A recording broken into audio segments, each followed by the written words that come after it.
Me dep on Epstein Island, chilling on a Epstein Island. You email me a brief so silent, but the conversation seem no private. Me dep on Epstein Island, chilling on a Epstein Island. Cause a young thing give me excitement, hard to keep this secret quiet. The royal boy is here, he be chilling on the pier. The weather so smooth, so nice, with a light young rum and ice. Except on the island, no fear, no judgment on the island, it's clear. When Maxwell bring a surprise, we receive the package in a small size. Me up on Epstein Island, chilling on a Epstein Island. You email me a brief so silent, but the conversation seem no private. Me up on Epstein Island, chilling on a Epstein Island. Cause a young thing give me excitement, hard to keep this secret quiet. Me see a man in a wheelchair appear, him with a short gal vibing right near. A statesman just come off him flight, with a young thing on him left and right. There's a man a stand up at the gates, him want come in, he can't wait.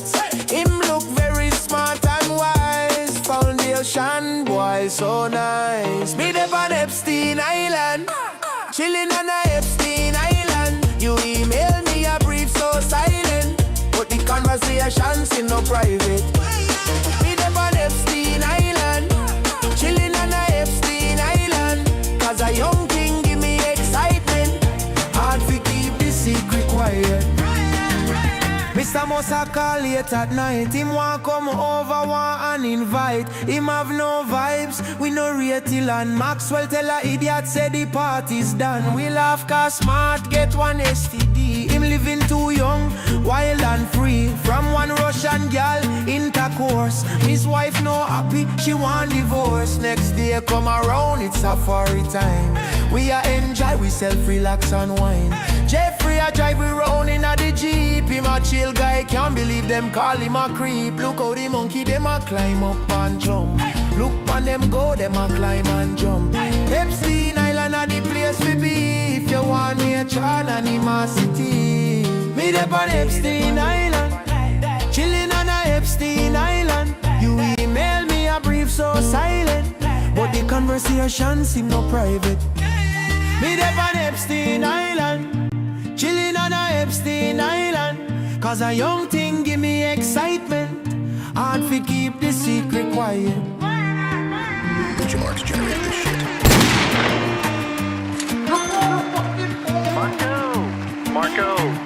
Marco.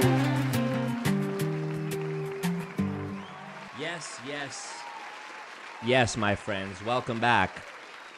We love it. Meet up on Epstein Island. Let's go. Welcome back, everybody. Thank you so much for being here. It really means a lot to me that you guys care what I have to say. We are back. We are back, and we are so back. And I couldn't disappoint the goons. Things were coming up all at once, and I thought, I don't know if I'm going to be able to stream, but I did it. You see, I know it's kind of a mess because I took things off the plate to weigh them out. I don't know if you can see this. My invisible salad because of the green screen chroma keying. But have a beautiful meal here, some tuna. Don't be alarmed at the pink color of the tuna. It's totally safe to eat. My private chef has assured me of that. And some sweet potato and some salad. And, rarely do you ever see me eat on stream, just like a little snackage here and there. But this is how the timing worked out. I'm trying to get sexy. I'm planning my meals. I'm tracking my meals. And also, update from last stream where you guys were oh so supportive and generous. I'm a man of my word, and I have booked the Florida mission. The Florida mission is absolutely happening. Maybe I'll run into Palm Beach Pete or whatever his name is, the guy who looks like Jeffrey Epstein.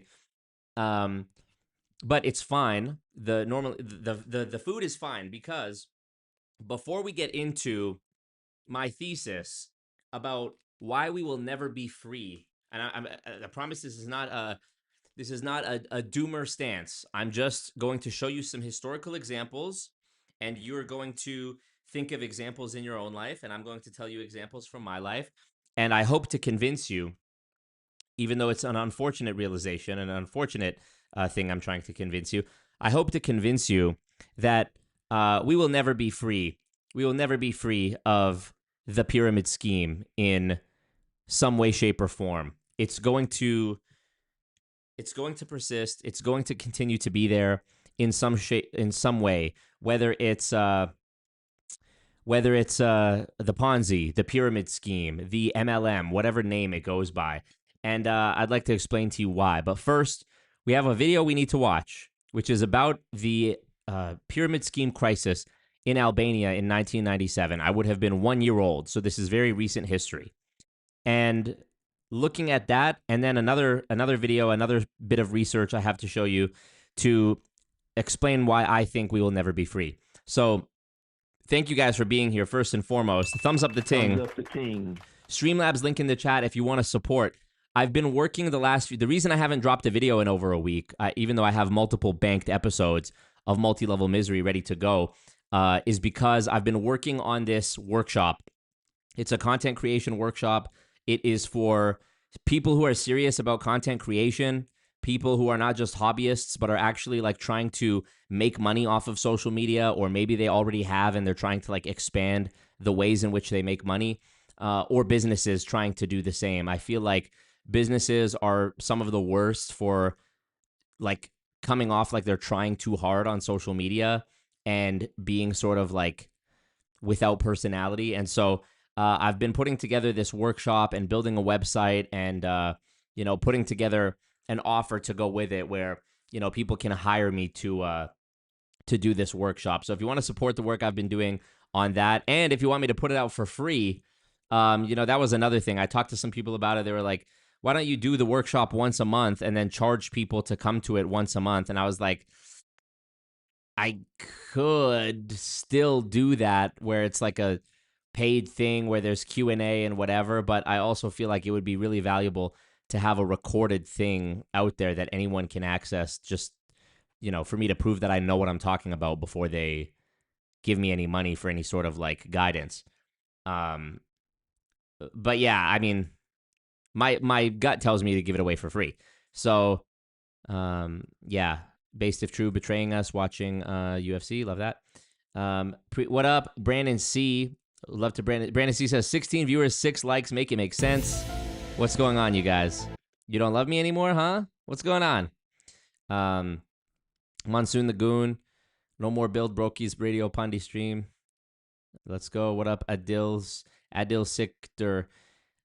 Okay.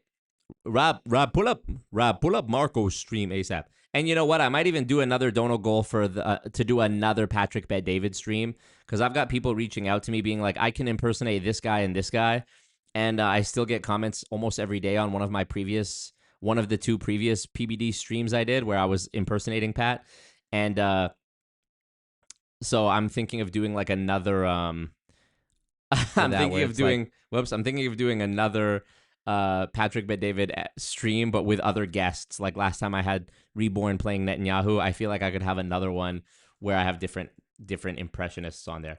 So first order of business, we are going to watch this video here.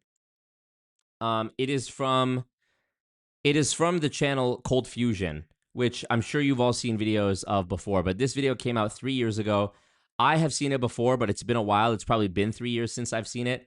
And boy, oh boy, is it absolutely something we need to see. Hold on. I'm on the wrong screen here. I need to be over here. That needs to be there. Beautiful. Absolutely gorgeous. All right, here. Properties. Boom. Change. Google Chrome. Albania pyramid scheme. There. Okay. All right. Here we are.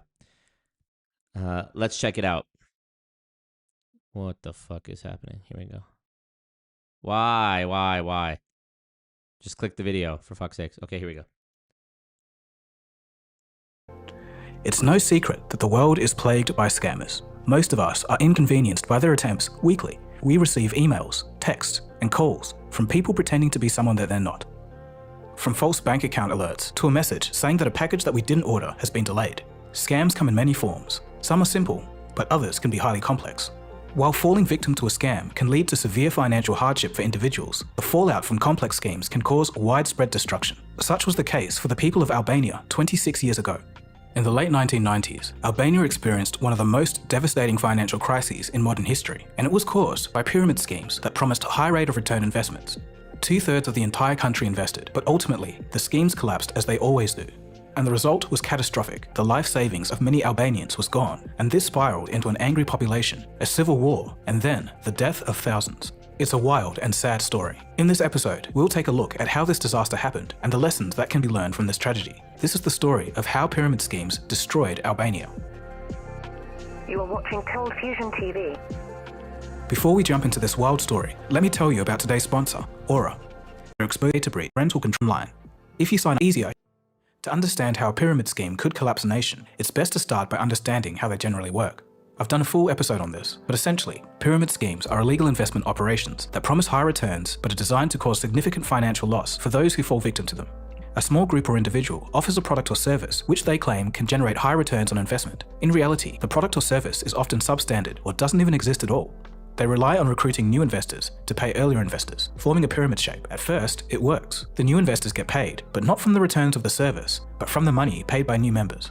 Although, as the scheme grows, it becomes exponentially harder to pay everyone back. Eventually, the scheme collapses, and this leaves the lower tier investors with significant financial losses and no hope of recovering their investments.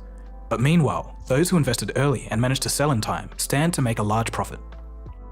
Sadly, these schemes are all too common, and people fall victim to them daily. Sometimes they lose a little, sometimes they lose their homes and life savings. But on this occasion, a whole entire nation lost everything. In the wake of World War II, Albania fell under the control of dictator Enver Halil Hoxha, and this sparked 4 decades of communism in the nation. The Albania he ruled was one of widespread poverty and ruin, scarred by the wounds of war. And Hoxha, an authoritarian leader, set to rebuild the country by any means necessary. In the early stages of his rule, his government outlawed travelling abroad, private property ownership, and the practicing of religion. Clerics, landowners, and peasants who resisted his rule were imprisoned, exiled, or even executed. But despite his authoritarian ways, the country did improve in some aspects. Increased infrastructure investment led to improved transport and facilities, and the country slowly recovered and began experiencing economic growth, increased industrialization, and urbanization. But even as economic factors slowly improved over the following decades, the heavy authoritarian hand of Hoxha continued to be felt. That was until 1985, when finally the long-reigning dictator died. By the late 1980s, people had begun speaking out. Many citizens, particularly students, had become highly politically active and started to push back against the communist anti-religious state that had ruled over them. Thankfully for the people of Albania, the successor to Hoxha, Ramiz Alia, was a much more gentle leader. And following widespread protest, campaigning, and eventually a full-fledged revolution in 1989, Albania was on the path to electing a political party chosen by the people. And in 1992, Albania's Democratic Party was in power. Following decades of communist dictatorship, Albania began to transition into a capitalist country. It was a gradual process. The new government began to implement economic reforms, including privatizing state-owned enterprises and liberalizing trade. These reforms were designed to attract foreign investment and promote economic growth. This did lead to the emergence of a small, fledgling private sector, but the transition wasn't easy. Albania had been isolated from the rest of the world for many years. Infrastructure and external investment wasn't there, so it had a weak economy, and the government struggled to deal with corruption and the emergence of organized crime. But something much more devastating was coming. Under democratic capitalism, Albania was really struggling to find its footing. It was the poorest nation in Europe, and after decades of being under the boot of dictatorship, its citizens were desperately seeking to climb up the socio-economic ladder. At the time, Albania didn't have many banking and investment opportunities, and because of this, there was little financial regulation to be found, and this would play a huge part in the disaster.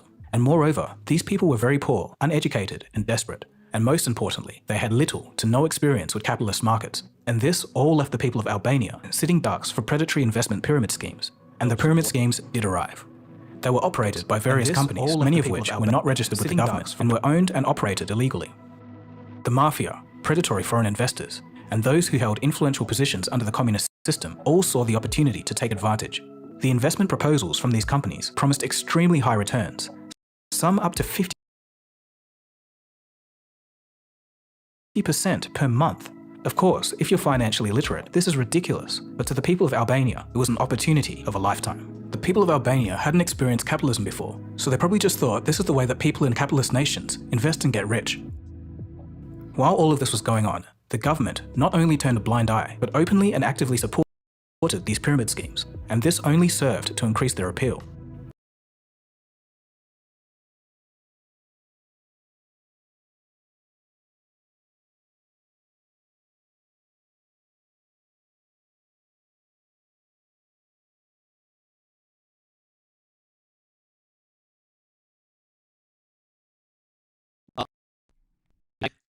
Folks, why?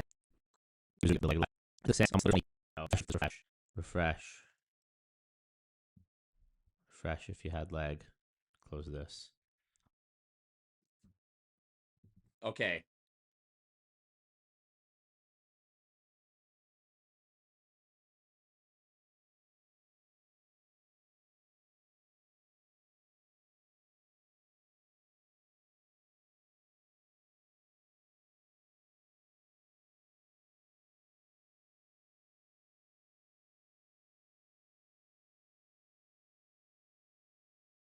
How we looking? Better? Coding overload. Okay. Sorry about that, y'all. our regularly scheduled burst of lag, the one, once or twice during the stream that we just mandatorily have to have. Otherwise, it's not an always Marco stream. Government backed with a Oh my god. Okay, I will do what OBS says and turn down the encoder settings if it insists. Stream output. Encoder settings. All right. 50% return per month? Sign me up.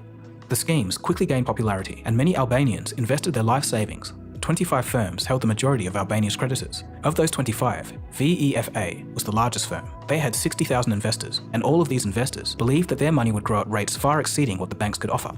The thing was, VEFA was actually a legitimate company. They had a chain of supermarkets and petrol stations, and their brand was on everyday goods, so they were somewhat of a trusted brand. The Ponzi scheme, however, claimed to invest in industries such as hotels, stores and factories. But of course, the returns that they promised were completely fake. The internet hadn't quite arrived in Albania yet, so it's not like you could just go online and really research the company you're investing in. The people of Albania sold their assets, their homes, their land, all to claim a stake in what they understood to be a safe bet, a life-changing bet. And by 1996, 2/3 of the entire population had invested an estimated $1.2 billion in these schemes, and this was 10% of the nation's GDP. You have to know that the average monthly income of the nation was $80 per month.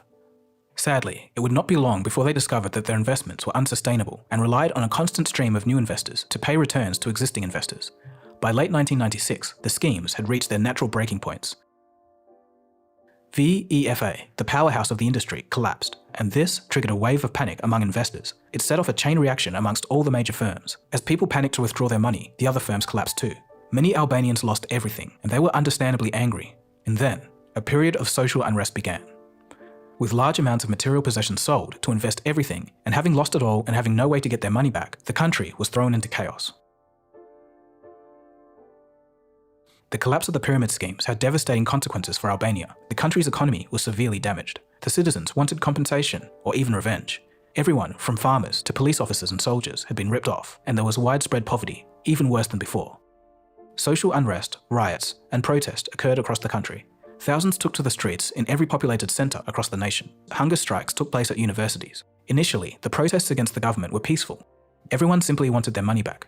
But in February of 1997, government forces responded by firing on the demonstrators. This was the spark that ignited a civil war and the beginning of an uprising. Prime Minister Alexander Meksi resigned on the 1st of March 1997, and President Sali Berisha declared a state of emergency the next day. A week later, the Socialist Party of Albania appointed a new Prime Minister, but it did little to appease the people. By then, the government had lost control of the situation. The police and National Guards fled, leaving their armories wide open for looting.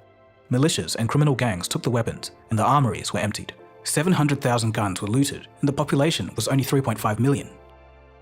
For months, crackles of gunfire could be heard as citizens were putting their new guns to use. Treasury buildings were robbed and destroyed. Armed gangs were formed, and it was every man for himself. This chaos led to a full-scale rebellion and a month-long civil war. 2,000 Albanians sadly lost their lives in this fighting. News of the situation began to spread around the globe. On March 28th, the United Nations Security Council sent 7,000 troops to Albania. This was to restore order and oversee relief efforts.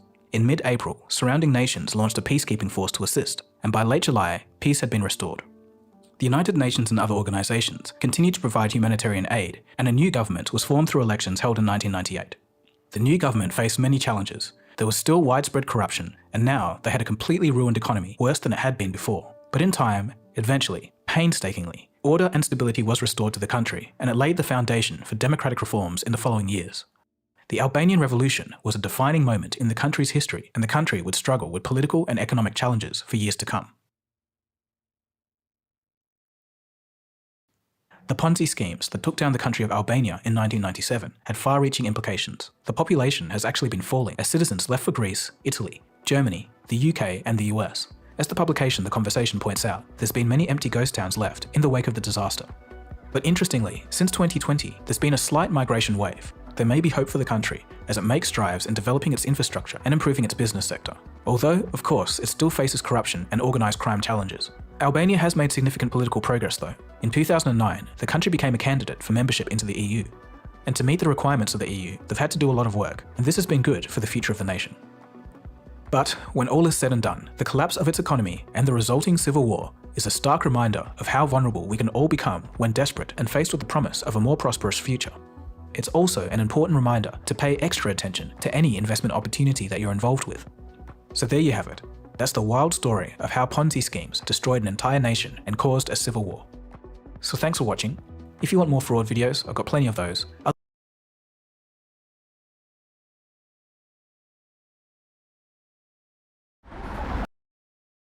Okay, we also got to check out this one by Rare Earth, but I hope you're paying attention because I'll skip over parts that rehash the same thing, but let's keep learning here. In architecture, pyramids are famed for their sturdiness.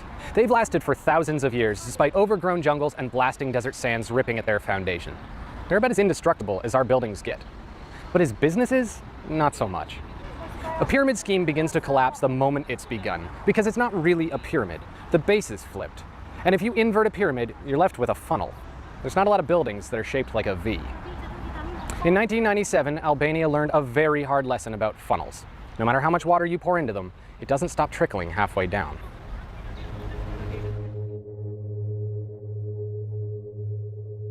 If something sounds too good to be true, it probably is. Be it a beautiful woman looking to chat online, a company that says you can retire at 35, or a politician saying that he'll make your country great again, they're all selling a fantasy. The world is never so simple as jingoists would have you believe. The whiff of money, power, and fame are an intoxicating aroma, and con men know it. For the inexperienced and desperate, the idea of getting rich quick is an easily masked scheme, especially once you build a community around it, a cult by any other name. We've all heard their siren songs. Be your own boss in one easy step, the secrets they don't want you to hear, earn thousands per month from the comfort of your own home, you know, so on and so forth. They're never all too complicated. The simpler the pitch, the better it works. They aren't trying to convince you with facts, they're trying to convince you with emotion. Any analysis and it's quickly obvious that the only thing holding up the base is a lie, and lies make for a terrible foundation. I'd like to say that I presume you know what a pyramid scheme is, but given just how successful they are and having seen my own university-educated friends fall victim to them, perhaps I should briefly cover them just to be sure. Pyramid schemes come in a number of different flavors, but they mostly tend to fall into three specific categories: classic, Ponzi, and MLM. While their tactics differ, in effect, they're all offering the same thing. You give someone above you money and do your best to convince people below you to give you theirs. MLMs often call their customers salespeople, asking them to buy products they know they'll likely never sell. And on paper, these scams create massive growth, especially at the outset. The stated intent of the scheme is essentially to be growing exponentially, but just like all things exponential, the numbers required to keep that going past the early stages are almost unfathomable. For a Ponzi scheme asking each tier to find 3 people below it, all it takes is 30 tiers before you've surpassed the entire planet's population. It's like driving a car towards a wall. The only question is what speed you're going to be going when you crash. Yet it seems like we've learned nothing from history, because they're still everywhere. They range from as simple as sending cash in an envelope to as complex as buying fake coins on the internet. Sometimes there's no product beyond a vague financial structure, other times they've asked you to hoard Thrive patches or Herbalife pills. But at their core, they're all the same. Money funnels to the scammer and everyone else watches in vain as their investments disappear into thin air. The only person left eating is the one who fed you the lie. Pyramid schemes prey on the ignorant and unprotected, so it should come as no surprise that they're most prevalent in countries with little to no financial regulation. Unfortunately, this defines post-revolutionary Albania. After communism collapsed here, people were rightly excited for a capitalist future. After 50 years under a totalitarian regime whose dictatorial control had meant that you had no way to get ahead, things were changing. But education was limited, especially in free market economics, and the idea of personal wealth was a foreign concept, both literally and figuratively. It was the poorest nation in Europe, and everyone felt the brunt of that weight. In the winter of 1991, as the regime fell around them, the situation deteriorated to the point that the only thing stopping mass starvation was Italian food aid. Life was very hard. But as awful as communism was, it wasn't as if the switch to capitalism somehow guaranteed them a better life. Even for those of us who've grown up our whole lives in the system, avoiding scams is a larger challenge than we're willing to admit. Most of us expect our laws to protect us from them, to protect our seniors as their minds begin to wander, to protect our children before they've come to know the value of a dollar. A society thrives when P.T. Barnum is held back for that proverbial minute. So for many of us, protection against predation is a foundation stone of a successful capitalist state. But Albanians had no protection. For people with little to no awareness of what the free market was like, the positives of the transition were not guaranteed. For many, it was the financial equivalent of being thrown to the wolves. The crippling market protections of a failed communist state became the crippling anarchy of unchecked capitalism. Rarely is the best solution to an extreme the introduction of the opposing extreme. While it may have been an armchair libertarian's paradise, for the average person on the ground, it was hell. Because once the protections were removed, the only people with enough power to take advantage were the ones who had power to begin with. As proto-capitalism swept across the nation, ex-communist leaders, the mafia, and vulture-esque foreign investors snatched up everything. It would have taken incredible political will and a genuine desire to do right by their people for the transition to live up to its promises. And unfortunately, Albania had neither of those. But the promise of capitalism rung out in their ears like a bell. In a country where people's average salary barely hit $50 a month, where there were more donkey carts than cars, where there was not a single stoplight in the entire country, Western-style wealth must have seemed like an unattainable dream, like this secret world you knew existed but you could never reach. And in a situation like that, con men are bound to thrive. By 1996, the equivalent of 10% of the national GDP became tied up in what everyone had come to believe were unstoppable high-growth investments, pyramid schemes. As competition increased among the scammers, some investments began offering up to 40% interest per month.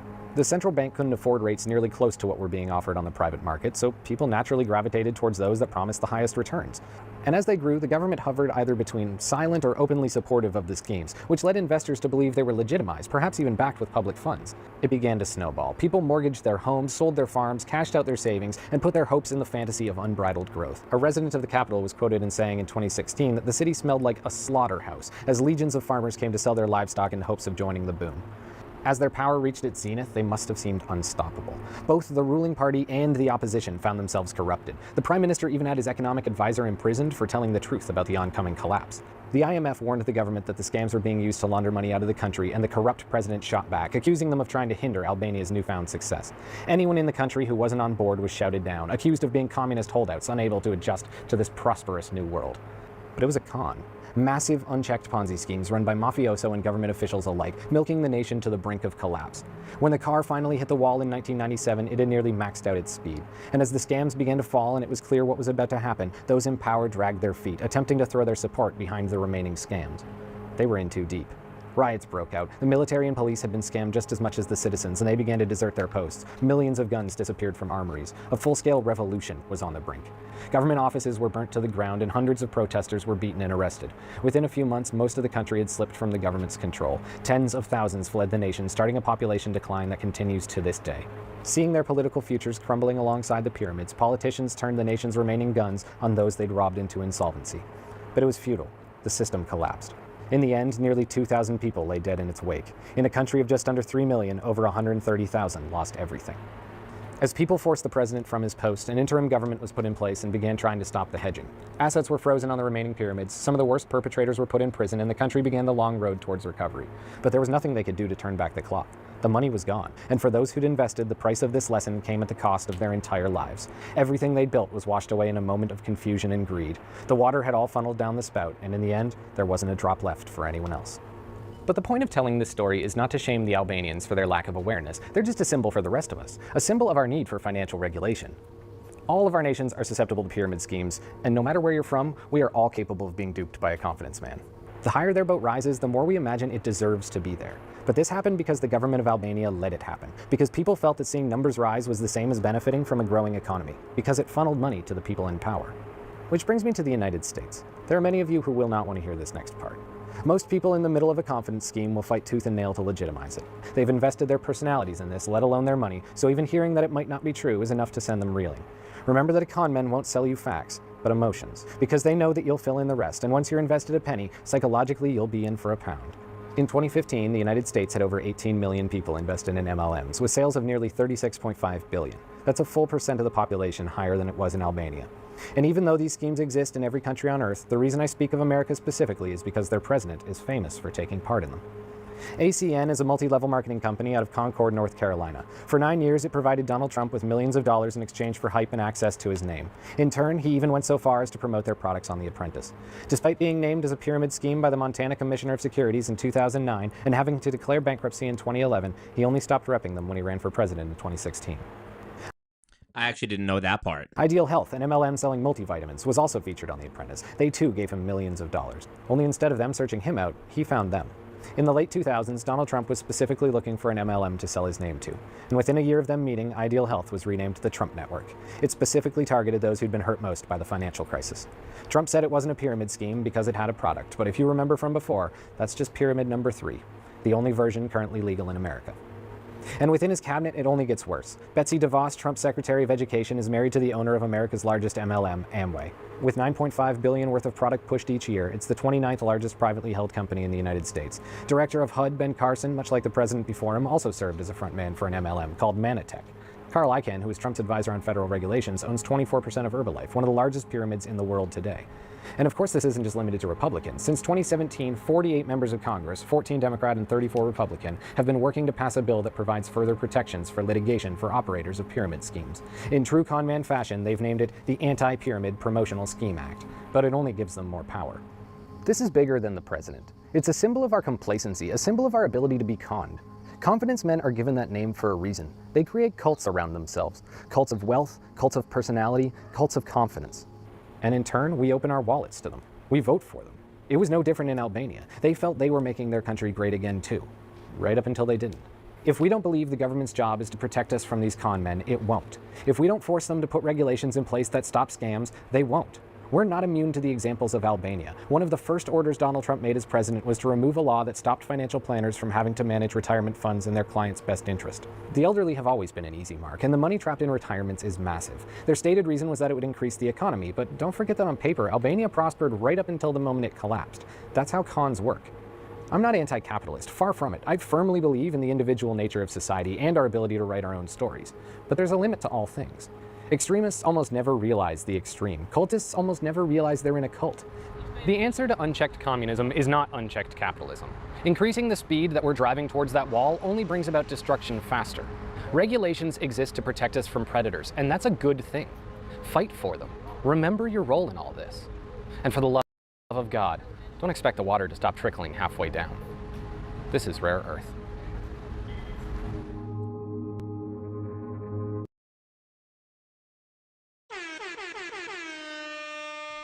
Oh, this is funny. I have an offer for you, a business opportunity. Gather 3 friends and watch this show. MLMs for Life is an accurate statement, blah, blah, blah, blah. Yeah, 2 great videos there. And they sort of, perhaps they're, you know, they're telling me things that I already knew, but I'm starting to look at them in a new way at this stage of my life because, you know, I got a comment actually that kind of made a good point about this. Just before I started this stream, I got a comment on my last, I think it was my last stream, an hour ago. I got the comment an hour ago, and the comment said, here's the comment. Sasa Music, shout out this account, Sasa Music. The beginning of your stream about your epiphany that you can't change anything is what led me to change my dreams.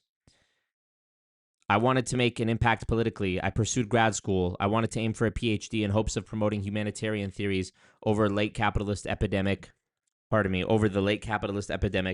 that has overridden all those values. But I realized, especially after Trump was reelected, there's no saving people who don't even know they need to be saved. When we look at the Albania situation, what did they say? The people of Albania were financially illiterate, as most people today are in the West as well. Most people are propped up by debt. Most people, you know, they talked about how in Albania, most people had no experience with, you know, free enterprise, free market capitalism. Well, likewise in the Western world today, most people, when they're approached with some idea that they're going to be involved in real estate or that this is e-commerce, or that this is an insurance company, or that this is a supplement nutrition company, they don't have any experience with those things either to know that actually you might just be getting duped. You might just be getting told it's an insurance company when actually it's a pyramid scheme masquerading as something else and hiding behind a product. What else with Albania? You know, it was a small population. I Googled it, and apparently the Albania population in 1997 was approximately 3.15 million. Compare that today. I mean, the U.S. today has about 100x that U.S. population today. Just give me the number. 348 million people as of 2026. So while it was devastating to the country of Albania to have 2/3 of the population, about 2 million people, involved in pyramid schemes, Ponzi schemes, you have to think about, even though there is, as they said in the last video, the rare earth video, a whole percentage point higher in the US, there's so many more people in the US that the amount of people that would have to be actively in MLM in order to get to the same result would be just insane. And in Albania today, I would hope that they learned from, you would hope they learned from this experience and to be more shrewd and calculating about endless chain propositions or investment opportunities that come into their country. Unfortunately, you Google, are MLMs legal in Albania? And it says, yes, multi-level marketing business models are generally legal in Albania. So, however, the legal landscape is very strict regarding pyramid schemes, which are illegal. Well, isn't that just the same as every other country? Isn't that just the same as the US today, where MLMs are legal, but pyramid schemes are illegal? Well, I guess I will grow old trying to have somebody in an authority position say concretely what the difference is. So, the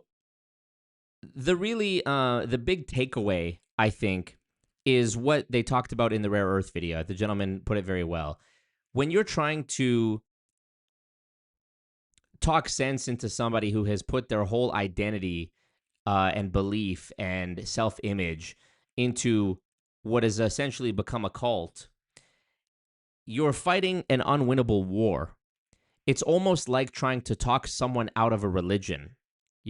I talked on the end of my last stream about how I'm equally critical of all the three major religions because, and I talked specifically about how I saw this guy on TikTok who came up, who is a Jewish guy who does those videos that I'm sure you've seen on TikTok where he goes on chat roulette. I'll see if I can pull up one. I'm sure I could find him if I just search chat roulette. I guess it was Omegle. Anyways, the point I was making was that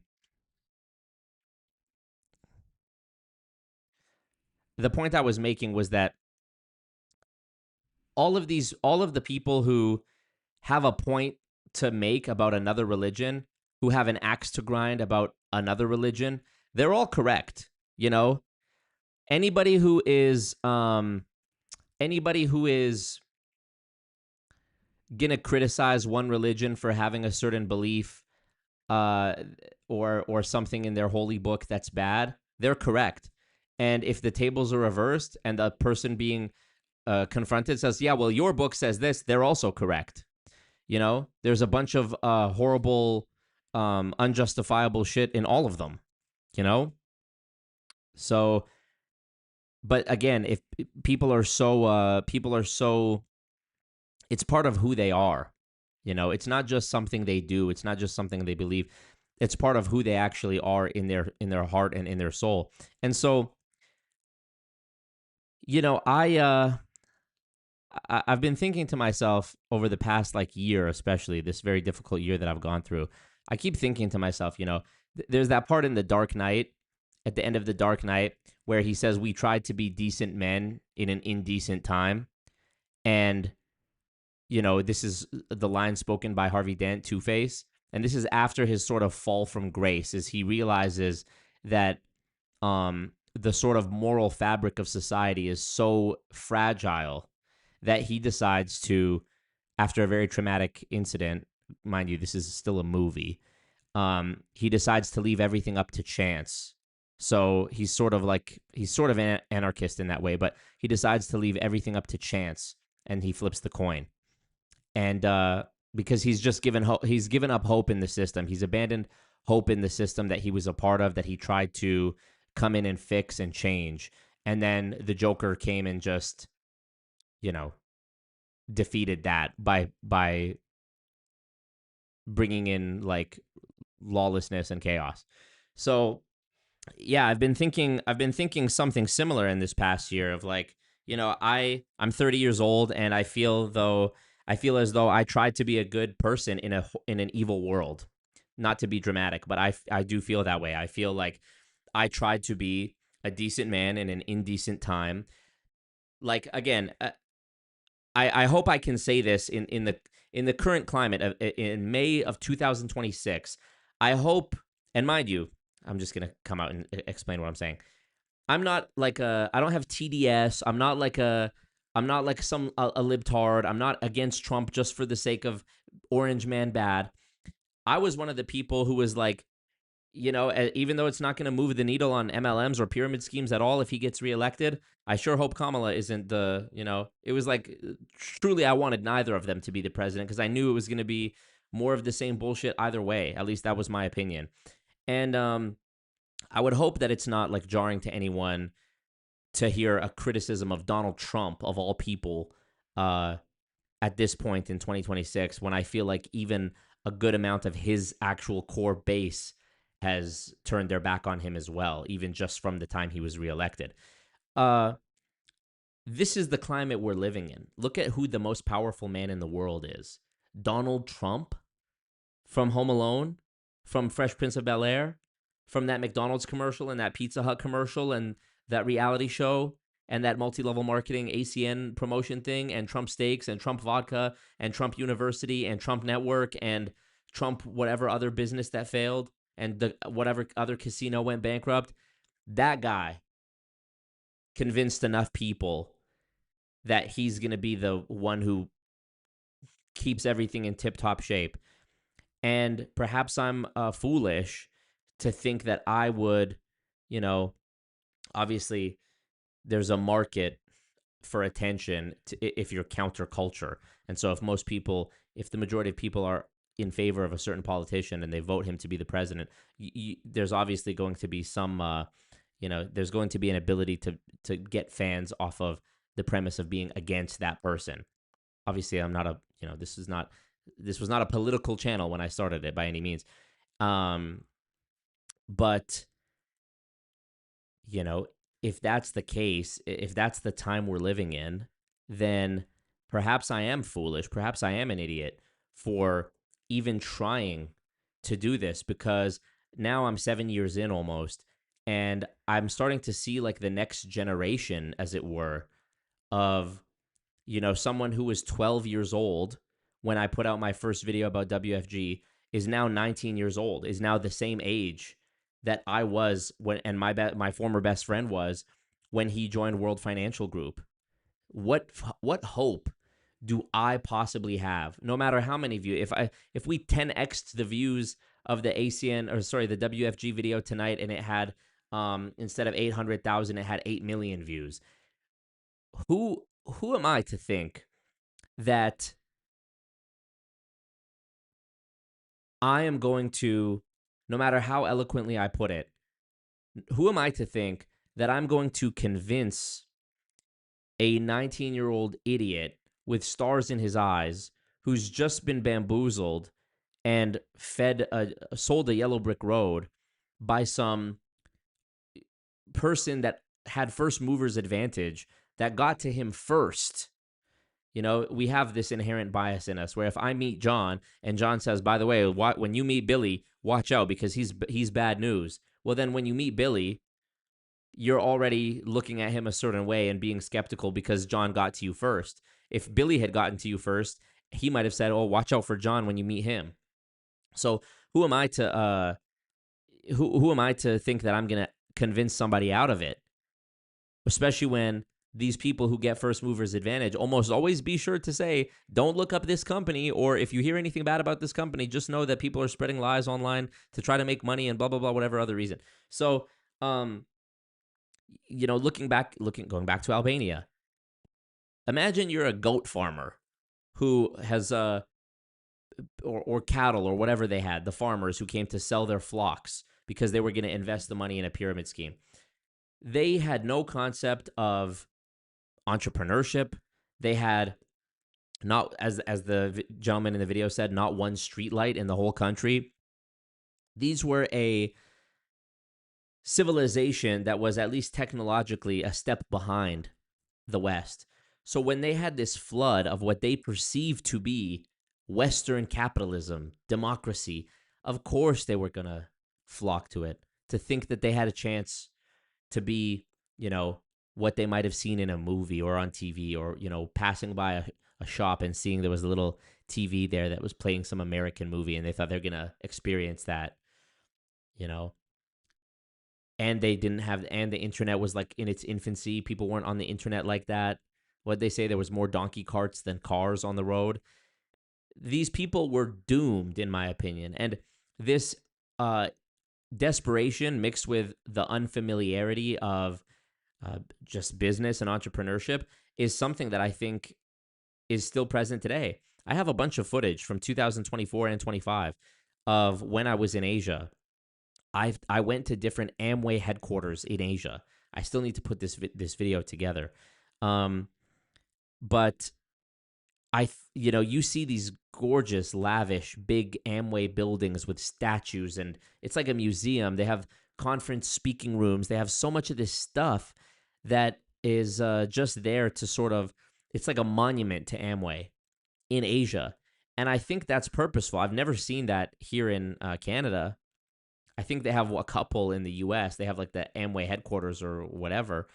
But to see the effort that they put into investing in infrastructure and having a presence and this clean, polished presence in Asia, specifically, like, why is Amway in Thailand? Why are you in Malaysia? Why are you in, I think it's pretty obvious. They're trying to introduce this idea of like American business, which the propaganda is very strong. Everybody in the world still thinks like, yeah, America number one. Like when I was in Thailand, people would tell you, oh yeah, I want to go to America one day. And it's like, me and my friends that were English speakers, or some of them were from America. Like I had one friend, John, from Texas. We'd be with each other going somewhere, and we meet somebody from Thailand, India, whatever, and they say, oh yeah, I want to go to America one day. And we both look at each other and be like, no, you don't. No, you don't want to go to America one day. Truly, if you are somebody who's in India, in the Philippines, in Thailand, in a place where you don't have the buying power and you're struggling, my personal recommendation would be to become good at English and work remotely for somebody who's going to pay you in British pounds or US dollars or Canadian dollars, and take advantage of the currency arbitrage. I'm sure there's lots of people looking for video editors that will be cheaper for them to hire. And I know you can question the ethics of this, like a Western person paying a foreigner less than they would have to pay a Westerner. But you also have to consider that foreigner, even at the reduced rate that the Westerner is paying them, it still probably works out to much more than they would have been able to get for the same level of work in their home country, trying to work for a local company or employer. So that's what I would recommend. Just like how I would recommend the reverse for people who are trying to leave the expensive and crushing environment of the West. If you're somebody who's in America or Canada and you're struggling, or Australia and you're struggling, I would figure out how to put together some sort of a remote income that's going to pay you in US dollar, British pounds, Canadian dollar, Australian dollar, and then go live somewhere else. Exactly the same thing that I would tell to somebody who is, and again, yes, this is not like a blanket solution. Ideally, it was more balanced and fair across the globe. But not everyone's going to be capable of doing this either. So I feel like it's not a huge I'm not saying anything too crazy. Like, very few people that I recommend this to are actually going to even have the capability of doing it, let alone the will and the courage to go and make such a big jump like that. But anyways, yeah, the point I'm making is just that I tried, and I'm still going to do my part. Don't get me wrong, but I will just say that I've, and not in a gloomy way, but I've abandoned hope. And so, an older, wiser man put it much better than me. Give me 1 second.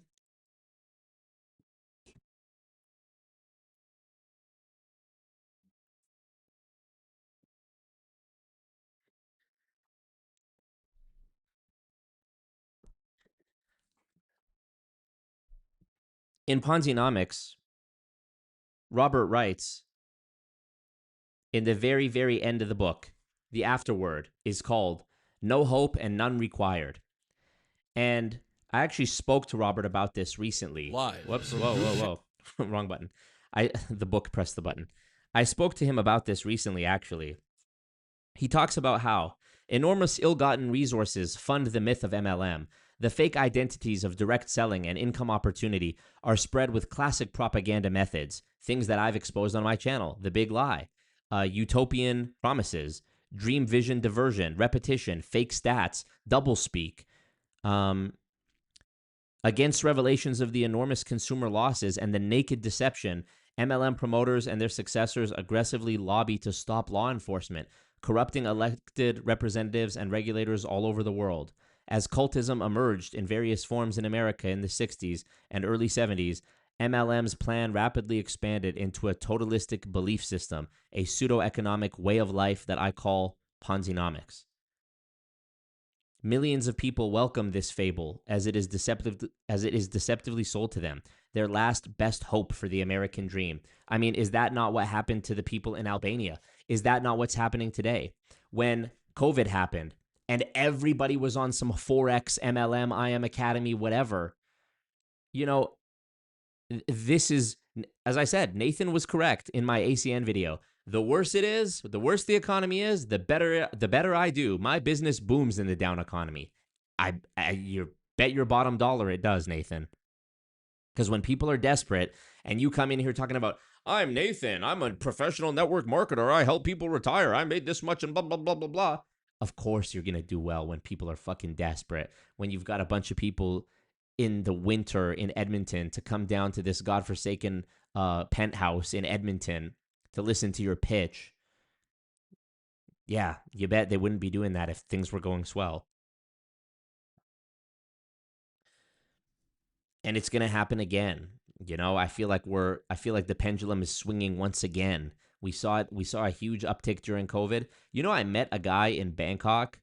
What was his name? His name is David. Spanish guy from Spain. Comes up to me in the gym in Bangkok, Thailand. Maybe 2024. This is sometime in 2024. Walks up to me. Me and my friend are on the chest, pec deck fly machine. My friend is on it, and he comes up and he says to my friend, how many sets do you have left? And my friend says, oh, we're just going to do one more or whatever. Then he turns to me, goes, you're Marco, right? I said, yeah. He goes, with a straight face, he goes, I used to hate your guts. I said, really? Oh, okay. Kind of a strange, nobody's ever said that to me before. He said, yeah, I was in IM Academy and I lost 15 grand. And then I realized you were right. Motherfuckers are willing to lose 15 grand before they listen to me. Motherfuckers would rather lose 15 grand than listen to me. So, and when everything is upside down, you're the crazy one. This is like some 1984 George Orwell. I right now in real time am having my life destroyed literally because of what I've tried to do. In the process of trying to protect people, I myself have stood in the way and been steamrolled, crushed by the legal system. Unfairly, unjustly, without merit, and it just is what it is. And I hate it because obviously it's enough to hate just on its own, but I don't know. I guess I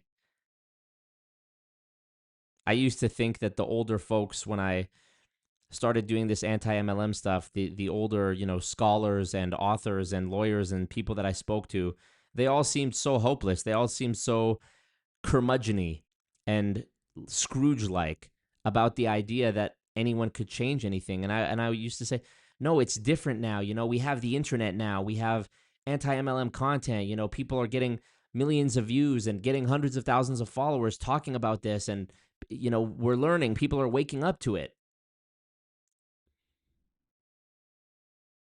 And that is true. That is true. But also, the system is still, unfortunately, one that upholds the bad guys. Robert writes, millions of people welcome the MLM fable as it is deceptively sold to them, their last best hope for the American dream. The bogus offer gains a veneer of credibility in times when jobs are exported and housing and healthcare become unaffordable and no other voice offers solutions. As so many people see dimming futures and less opportunity for their children, the market for MLM continues to increase. Students, military spouses, immigrants, seniors, minorities, and most important, younger women.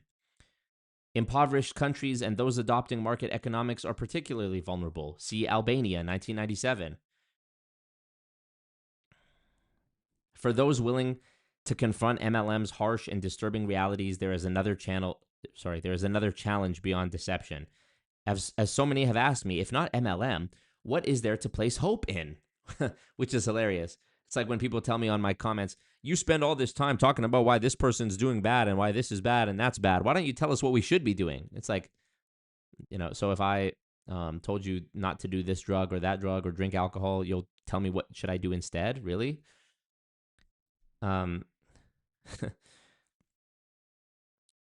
What hope is there for reform in law enforcement? Journalists who have worked out MLM's delusion and false promises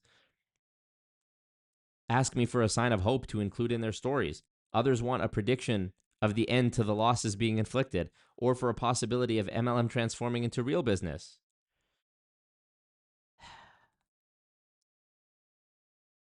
During the writing of this book, I was repeatedly informed by literary agents and editors that a true account of MLM must end with hope.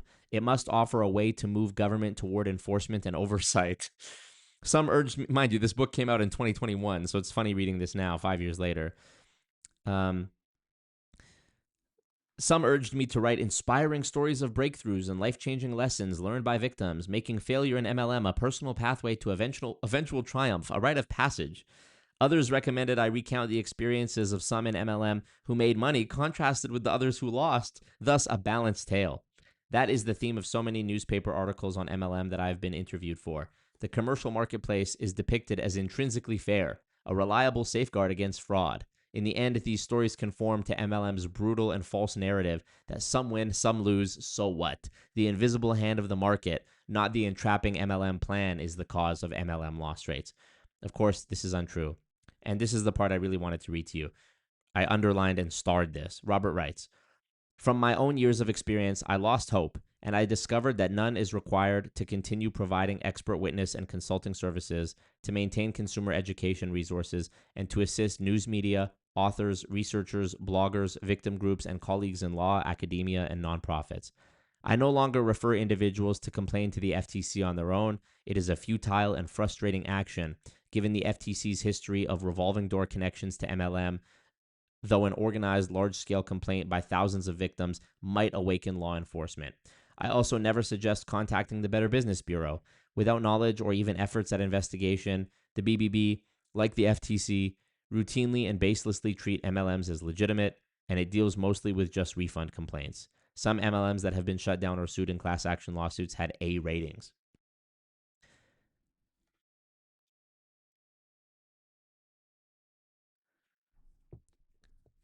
So what is the basis for my own or anyone else's actions to expose and combat the spread of MLM. Why do it? You know, in my case, why continue doing this just to be sued into oblivion and have my life ruined and have my future stolen from me at the young age of 30, where I feel like it was for nothing? It is the innate and unstoppable forces of truth and freedom, the natural enemies of frauds and cults. My work and that of others are not anti-MLM. Such a term is absurd on its face, like anti-murder, anti-lying, or anti-sex abuse of children. Once MLM's true nature is revealed, with its disguise of business removed, all that remains is outrageous deception and enormous harm by design. No one supports such fraud. Even those who engage in it do not admit to it. No reason is needed to object to MLM and its cultic manipulations or work to expose it. It is inherently objectionable. It's just the right thing to do because it is.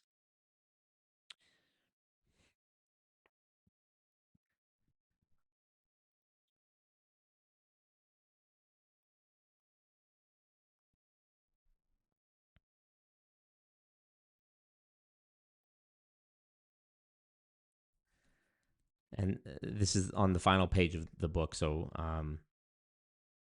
spoiler alert if you haven't read Ponzenomics.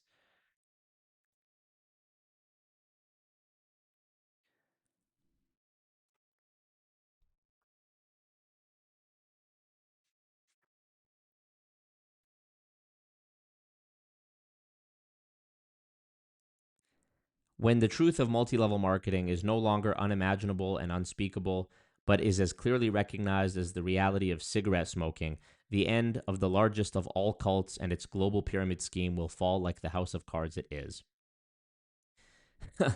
That's a bit of a dismal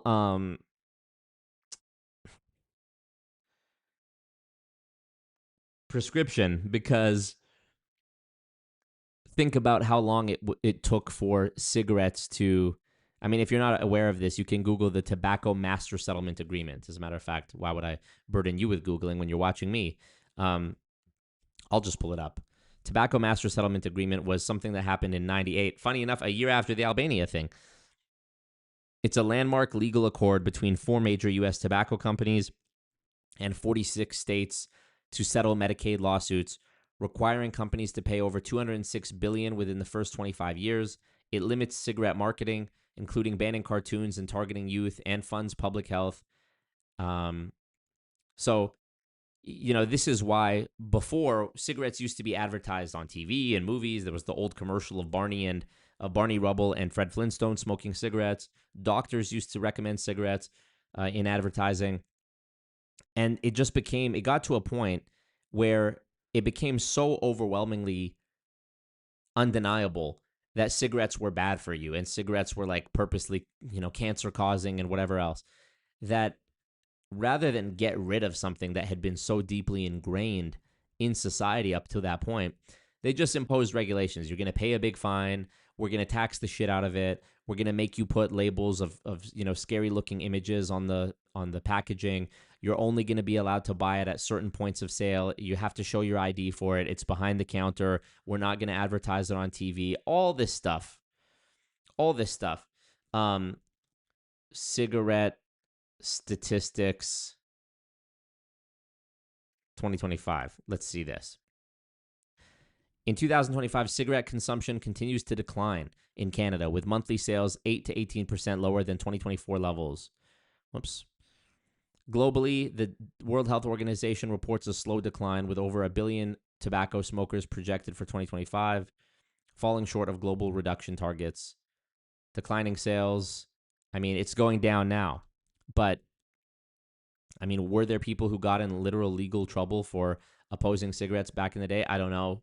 But I know that there are people, not going to point fingers or name names, always Marco, that are in legal trouble for speaking out the truth about MLM. And that is, not fun. I'm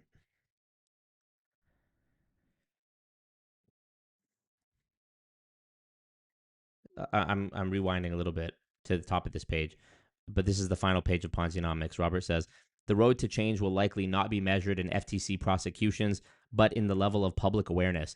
In his classic treatise on corporate crime at the start of the 20th century called Sin and Society, The author Edward Ross argued for piercing the corporate shield and holding executives personally responsible, as Charles Ponzi and Bernie Madoff later were, with criminal prosecution and jail. Yet, Ross also recognized this would not occur until public awareness expanded to recognize the new type of crime committed without passion and in the guise of business.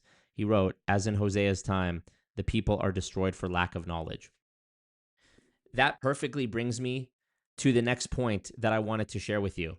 And this is about why, if you saw my Instagram story ahead of this stream, this is what I said on Instagram, was that I believe that we will never be free of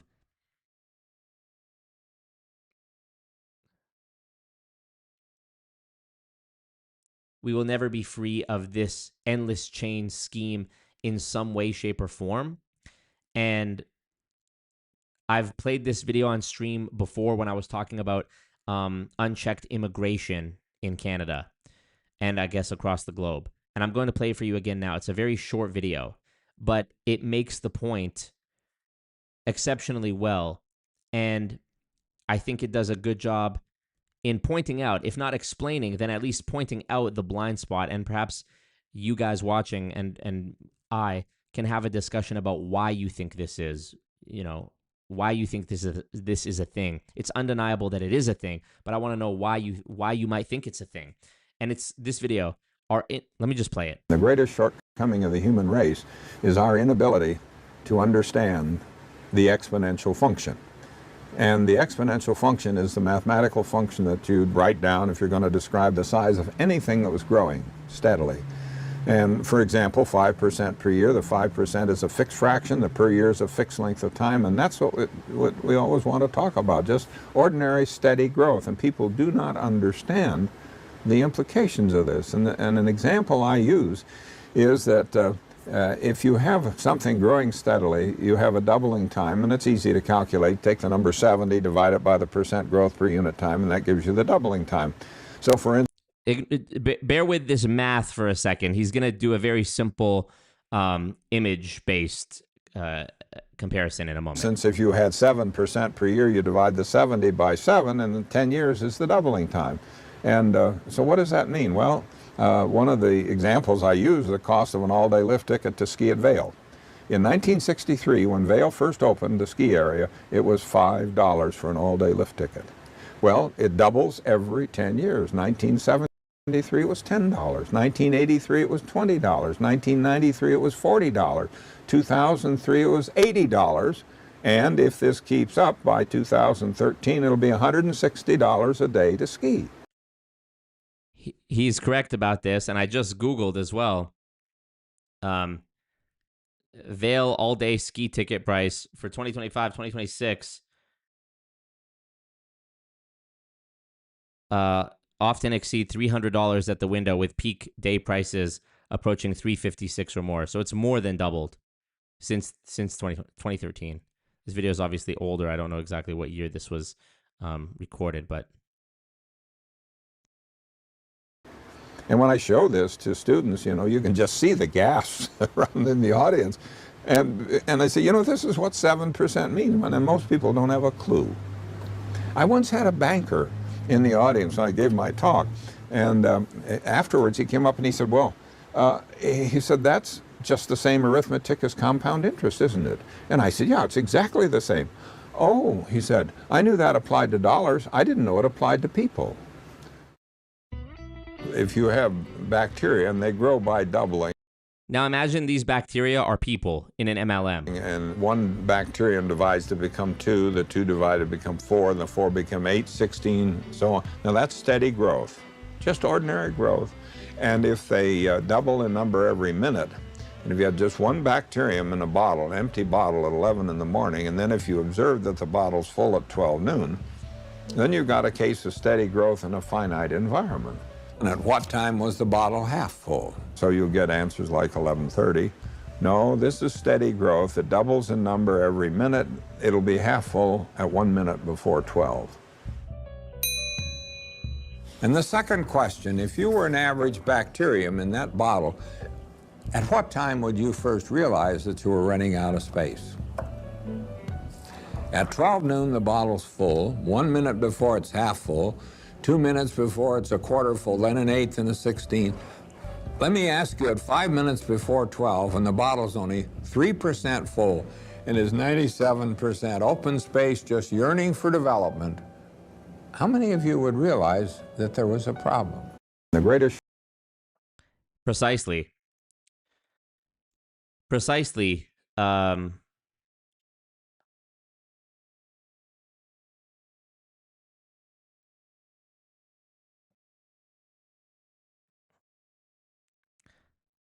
That's such a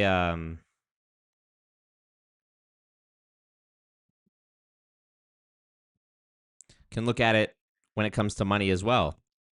When we look at Warren Buffett's wealth, as at least as purported by this graph, Cambridge Partners. Here's the graph.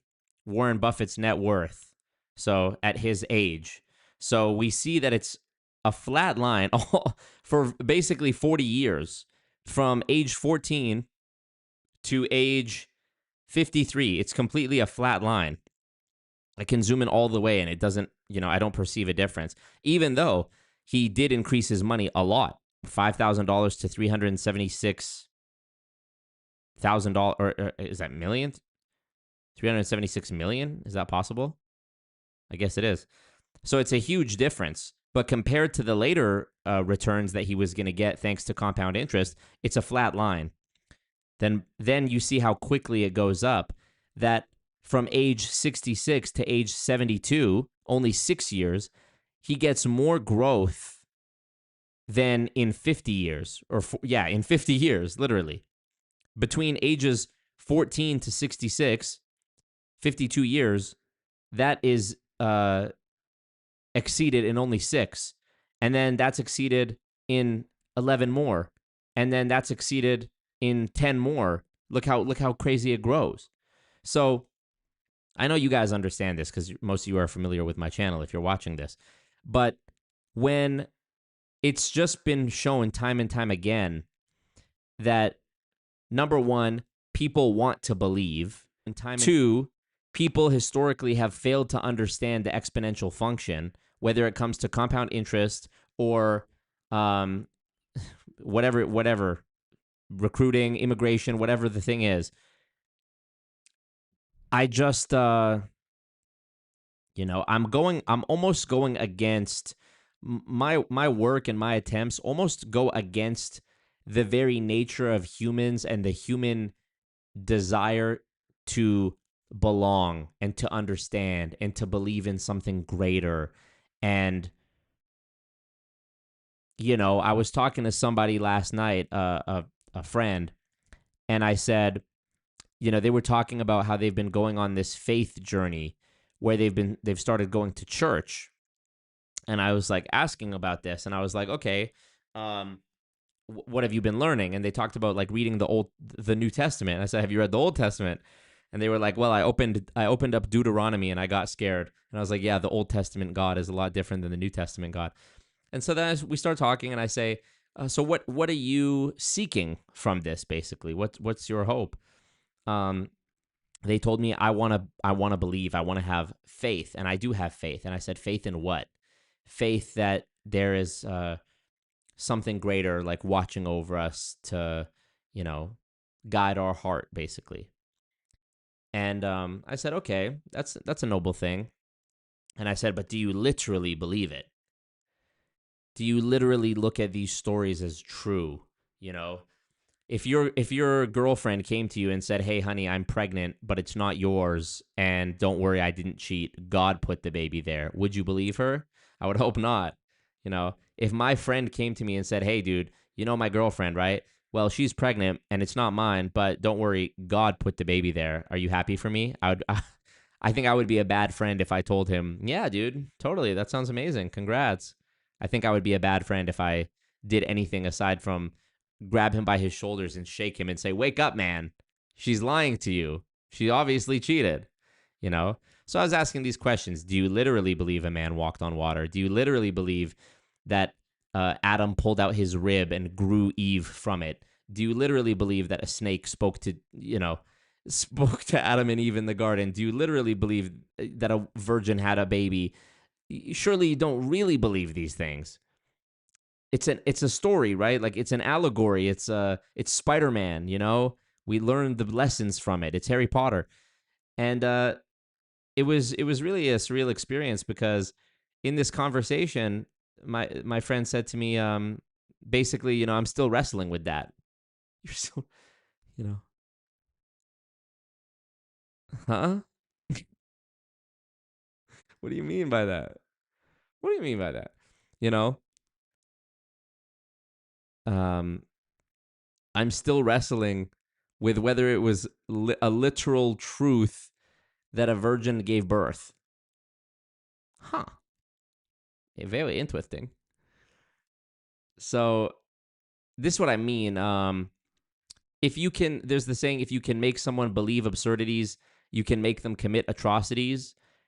Think about how much death and destruction and suffering has happened in the name of religion. Look at the Middle East today. Why are the fact that we quite plausibly could wake up tomorrow to the end of the world because some psychopath in the Middle East decided to drop nukes. The fact that that's even where we're at is purely because of religion. Purely because of religion. Look at the faith-based cultic thinking of MLMs. The way people can commit the atrocities of cutting off their friends and family, of abandoning their education, of abandoning their careers, you know, of looking at people who don't believe in their dreams as others to such a point that it leads to destroyed relationships and violence and whatever else, you know. And ironically, in my situation, I would actually be better off had I lost money in an MLM for years, financially speaking. I would currently be better off if I had lost money in an MLM for years rather than be sued by MLMs and have to fight them in court for years, which is what has happened to me. So I'm somebody who I don't know. I I've always said I wish I could just be the type of person who like goes into my job and drives a forklift or whatever. You know, it's just an example. No disrespect to anyone who drives a forklift. I know y'all make good money. But I wish I could just go to work, you know, drive my forklift, whatever it is, come home, crack open a beer, watch the game, and, you know, wake up and do it again the next day and be content. I really do wish I was that kind of person sometimes. I wish I didn't think so much about these other things. I wish I didn't look at sports as a big distraction. You know, I wish I didn't see alcohol as poison. I wish I didn't aspire to affect people outside of myself. You know, sometimes I wish that I was just totally selfish, where I didn't care how my time on this earth affected anyone else, but that I just had a good time. And, you know, it's cool, I guess, that live streaming is a thing and I'm able to go through this metamorphosis like literally live in real time, because some of you guys have been watching me since 2019 and you've seen me change as a person.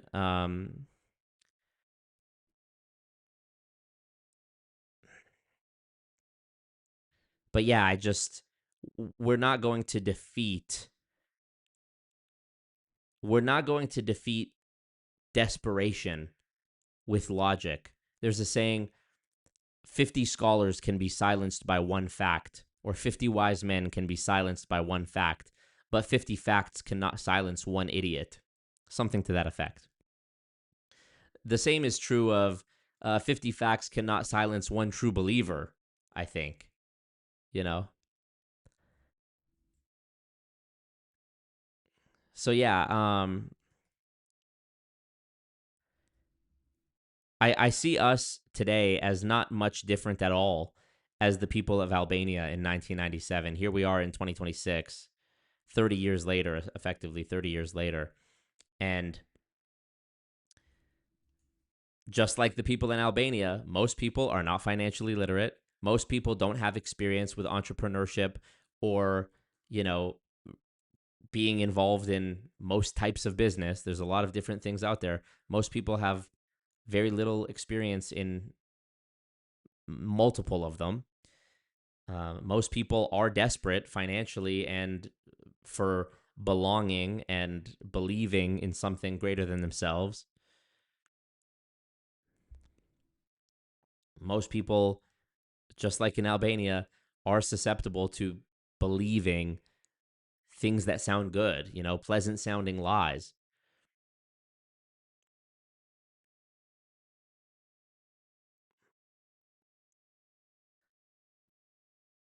And and also most people, like we saw with the exponential function, and even in that the video we watched, the second one, what's the channel's name again? I forget.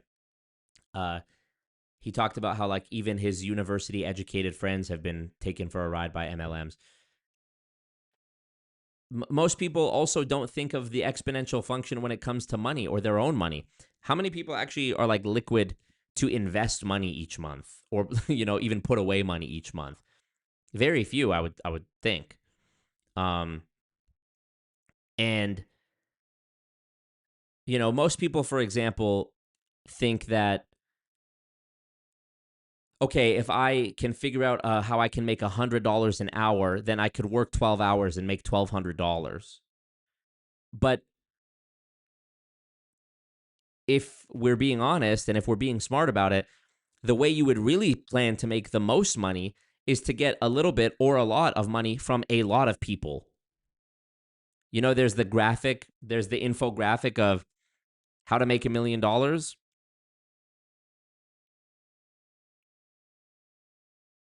Here. How to make $1 million. Sell a $200 product to 5,000 people. Sell a 500, and it goes on and on. And then there's a subscription based. So you could sell $4,000 product to 250 people. That's interesting. Get 5,000 people to pay $17 a month for 12 months. Not bad, Get 250 people to pay $333 a month for 12 months. So just for a year, Yeah, really interesting. Really interesting stuff.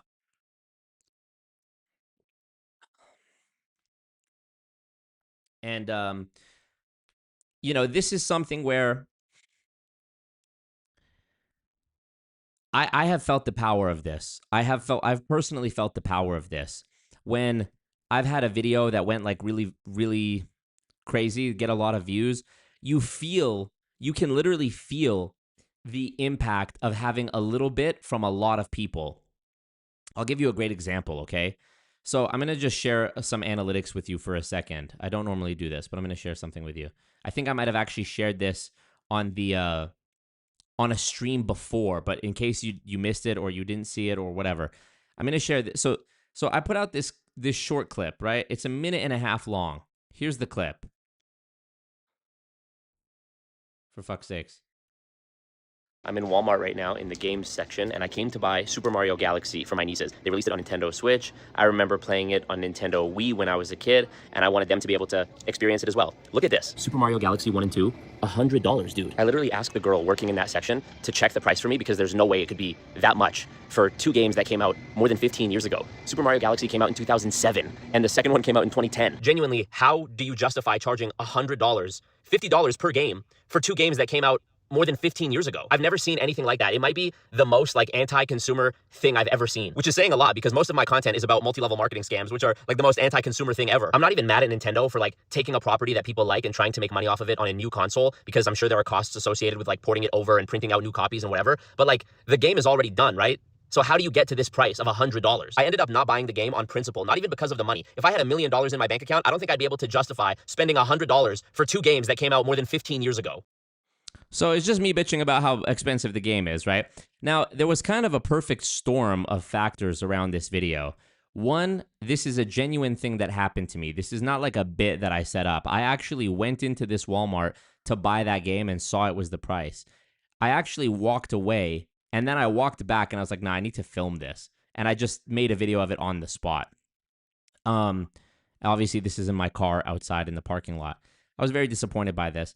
And there was a perfect storm of events. You can see I'm wearing a Seattle Seahawks sweater in the video. I know nothing about the Seattle Seahawks. I've never watched a football game in my life. I'm wearing that sweater because it was a gift from me. The reason I say it was part of the perfect storm was because that Walmart is in Canada. So the price I'm showing is a Canadian price. So because of my sweater, a lot of people in the comments were mistakenly thinking that I'm in the US or that I'm in Seattle, or at least that I'm in the US, where the sticker price on the game is like, I think, $80. And so a lot of people accused me of faking the video. A lot of people, basically just said there was no way that could be the case, not realizing that I'm in Canada, where it's in Canadian prices, Canadian dollars, and I just happen to be wearing a sweater of a U.S. sports team. This led to a lot of back and forth and comments that I'm sure were part of the reason for the engagement.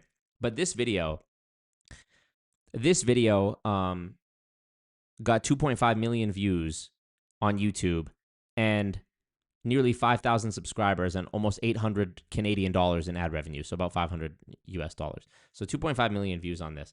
So this is on a short where it's a minute and 25 seconds long, a minute 24. You can imagine how if you were to get 2.5 million views on a long form video that was like 10 or more minutes, how much money this might be. And the beautiful thing about it is it costs nothing for you to make the video in most cases, and it costs nothing for people to watch the video. So this is why I think content creation, and I'm biased here because I'm somebody who has, I haven't had a job since 2017. I'm very blessed in that way because I've been doing content basically since that time. Well, 2017, I was still working at a recording studio. So if you want to call that a job, I guess it was a job, but it wasn't a conventional, clock in, clock out hourly type of thing. It was like I'm booking sessions and getting paid per session and whatever. And then after that, I was managing another YouTube channel that was a big channel. And then I started my own channel, and I've been doing that since. I think content is amazing because even if your goal is not to be like a, famous content creator or a big social media person or whatever, if you provide some sort of service, and if you have a business, brick and mortar or online or whatever, you know that you need leads. You know that you need eyeballs. You know that you need marketing and advertising and whatever. I think social media, like content creation, is so beautiful because I've never spent $1 on ads. I've never paid to promote a YouTube video. I've never paid to get a feature in some article. I've never paid to boost an Instagram post since I've been doing YouTube. Back in the day when I was 19 years old, I'm sure I spent $5 to boost a post to get some girls to look at it or whatever. But I never have. And so I think one mistake, if you want to call it that I've made during my YouTube career, if you also want to call it that, is I think I've been too reliant on the platforms themselves to pay me. And, rather than using the YouTube to build something that I own, if that makes sense. Because you only get paid, you're not the only one getting paid off the ad revenue. You're getting paid like a chunk of it. I don't know. I think it's 50-50 for views, or at least that's what they purport. But YouTube's taking just as much of a chunk of the ad revenue. Like if I make $7,000 in ad revenue, YouTube also made $7,000 in ad revenue. So, they've got it figured out. So why am I not using my platform to build something? I don't know. I guess I always felt kind of icky about, doing sponsorships. I never wanted to ruin the quality of videos by being like, by the way, guys, check out Raid Shadow Legends, or, promoting my own thing aside from like merch and Patreon and whatever. I never really thought of it. But,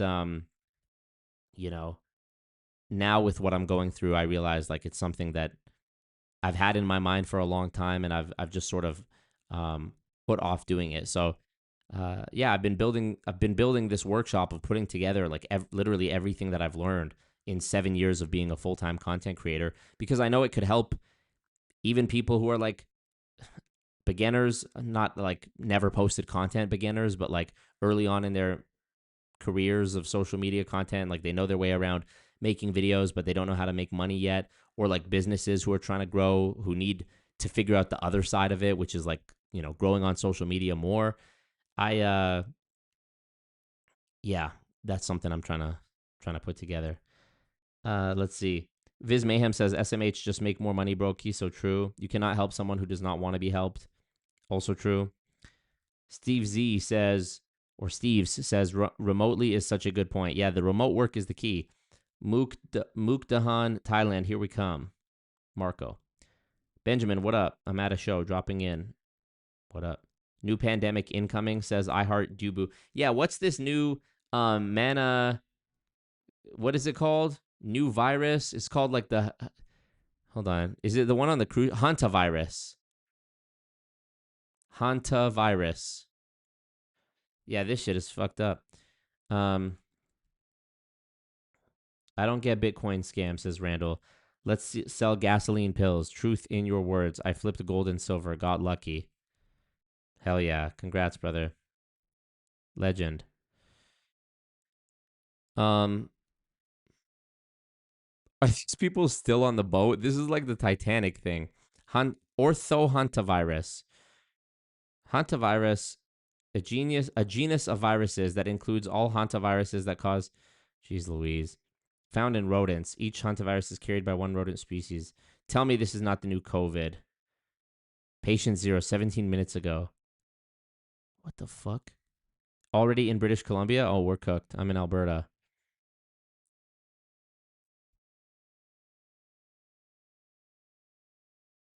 Holy fucking ads. Passengers aboard the hantavirus-stricken expedition ship MV Hondius are expected to begin disembarking Sunday, May 10th. That's tomorrow. Happy Mother's Day, by the way, y'all. Coordinates a large-scale international repatriation effort after multiple deaths were linked to an outbreak on board. What the hell? Sink that boat. Don't fucking let them back on the land. God damn.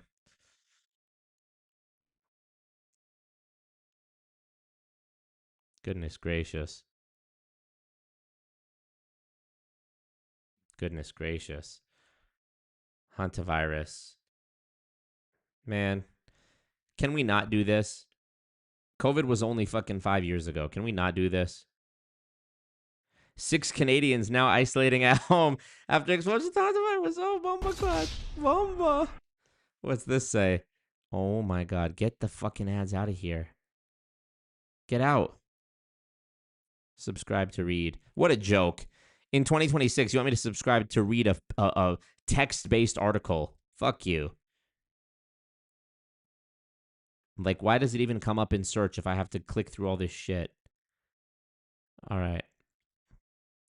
Or why don't I just go on YouTube? What an idiot. All right, let's see. I watched the Michael Jackson movie as well. I finally watched the Michael Jackson movie. It was good. It was, you know, as expected, it kind of jumped around all over the place. It was like, now it's 1968. Now it's 1978. Now it's 1988. But I mean, like I said, it's to be expected. It's just like going through. It was very much a movie for Michael Jackson fans. You're not going to get a lot of like, I don't know, character building aside for anyone aside from Michael, really.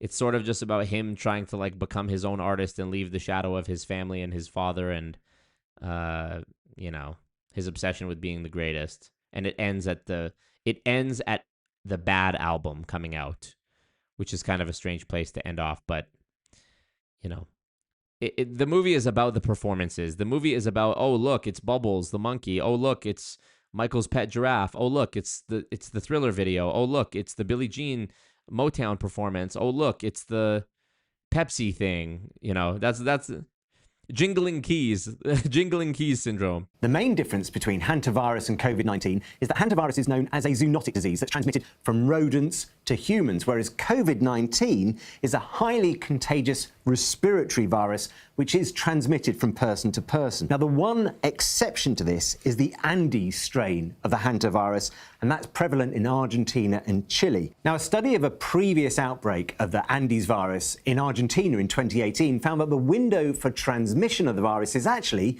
pretty short, maybe just a day when the patient is first developing a fever. But we know that Holy shit, half my family are sick, so is my school. I hope that's not true. COVID-19 can linger in the air and infect large groups of people in a single room. But human-to-human transmission of the Andes virus really requires close and prolonged physical contact. And that means that the Andes version of the hantavirus just isn't that efficient when it comes When should I start buying toilet roll in bulk? to transmitting itself to other people when compared to something like COVID-19.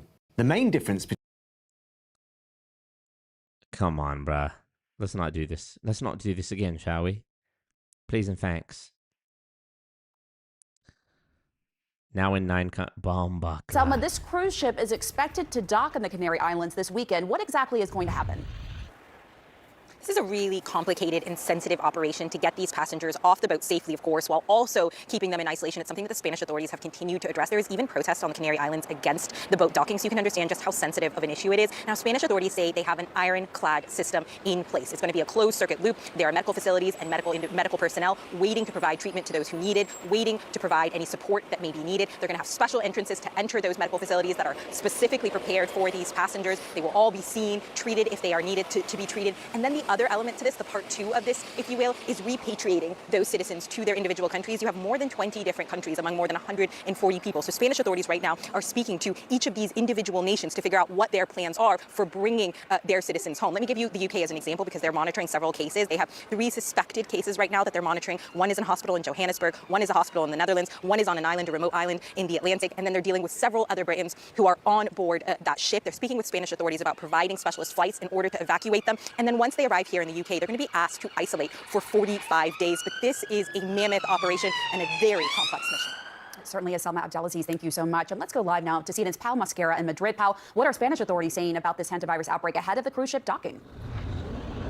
Well, Pamela, they have been trying over the last hours to reassure the local population that there is no risk of contagion, or that at least is very low. A message they have been also sharing with the regional authorities that they have opposed of the ship docking into the port of Granadilla de Abona. And actually to demonstrate that everything is going to happen safely, they have finally defined the protocol on which they are going to transfer all the passengers from the boat to the respective countries. In the case of the 14 Spanish people that are on board of the cruise ship, they're going to be taken here to the Spanish capital, and actually they're going to be moved to the hospital that you can see here behind me. This is a military hospital, and in the very last floor of the building they have a high-level isolation unit that they are going to use in case that they detect any symptomatic case between these 14 people that are going to get here. So far, none of the passengers or crew members that are on board of the MV Handius is symptomatic. All of them are asymptomatic, but the authorities have confirmed a few hours ago that there's the first suspected hantavirus case in the country. It has been reported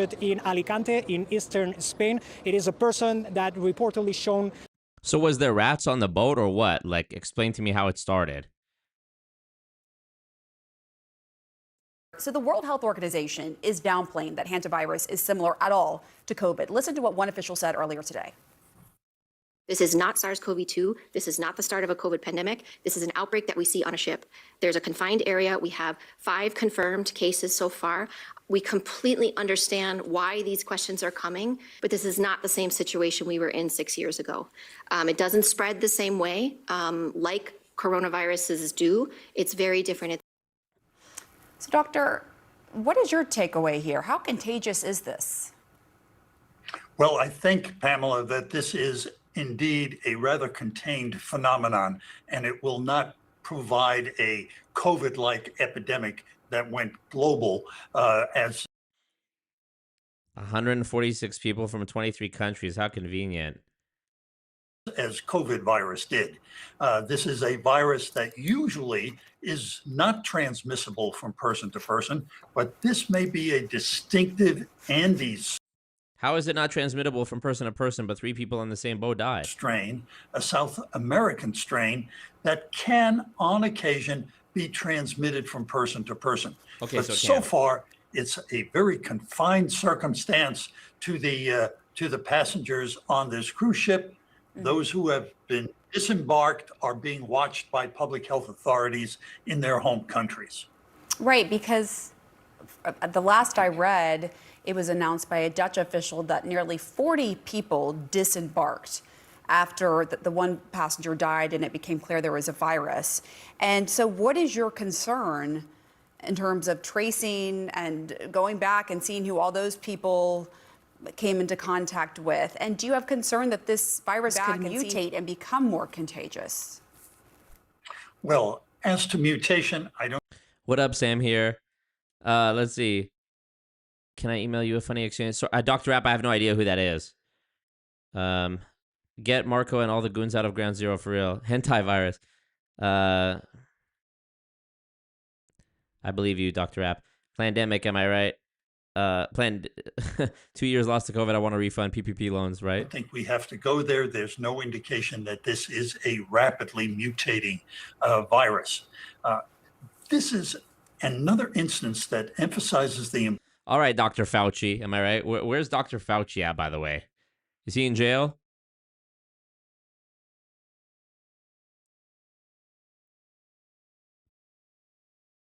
Anyway.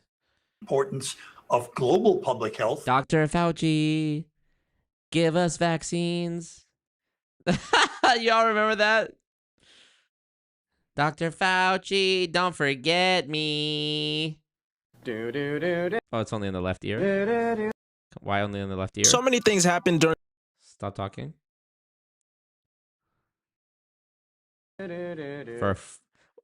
Is it my headphones or is it why is it only in the left ear? Oh my fuck. All right, well I guess I gotta listen to it in the left ear.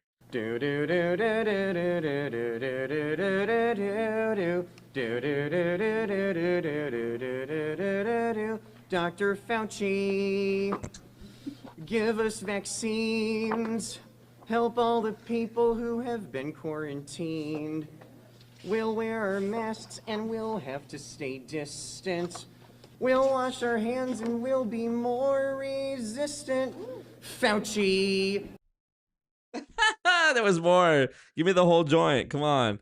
The fact that you can't even find this on YouTube without it being some bullshit only in the left ear version. Here we go.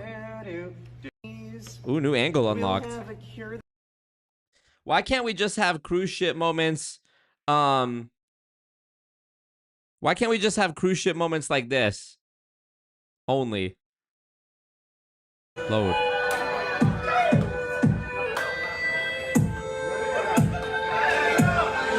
I wanna tease you. I wanna tease you. I wanna show you, baby, that I need you. I want your body till the very last drop. Oh, I want you to holler. Till what? When you want me to stop. And who can love you like me? Nobody. Who can sex you like me? Nobody. Who can treat you like me, my baby? Nobody, baby. And who can do it like me? Nobody. And who can give you what you need? Nobody. Who can do you all night long? Nobody, baby. I want the night for me and you. I love this video. I love this video. It's one of the best videos. All the comments are so wholesome too. I have this saved on TikTok and it's like he's invited to the cookout. Tyler came in with tickets for the buffet, left with invitations to the cookout. Mom, go make some friends, Tyler. Say less. I love this video. And the reactions too. Like I never saw that angle before. This is the full uncut. I wanna tease you. On the Carnival cruise. This black lady, this lady in the blue dress, she's like, "Go ahead, I'm gone."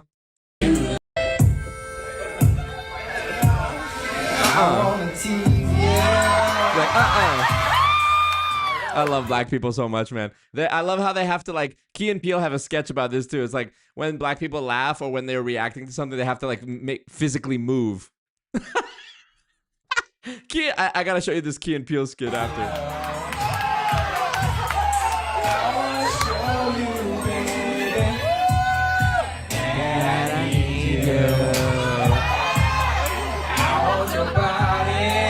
Wait till they show the crowd.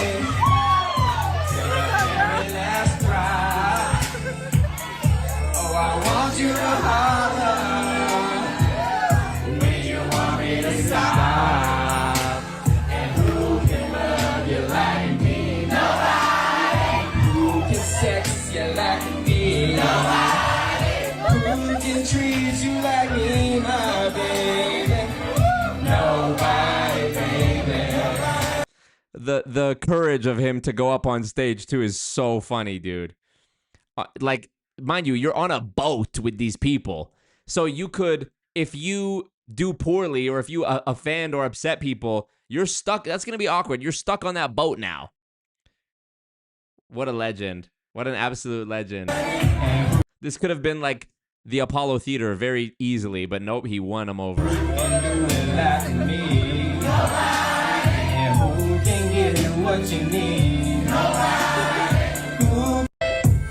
And just the song choice. Tyler's parents think he's at the pool.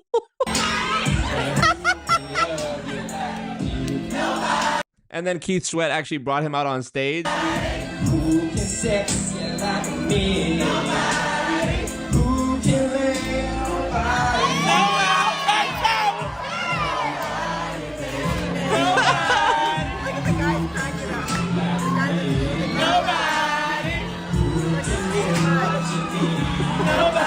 Tyler's parents looking all over the arcade for him.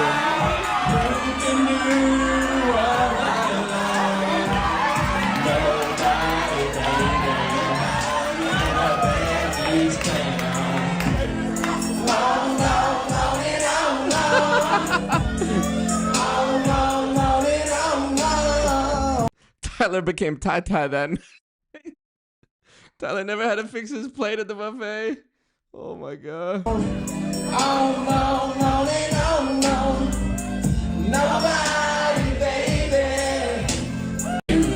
Imagine his friends like didn't know that he was about to be on that. Yeah, it's a cruise. Carnival Cruise needs to hire this guy to keep the peace. Straight up, send Tyler in to the Hantavirus cruise. This is who we need.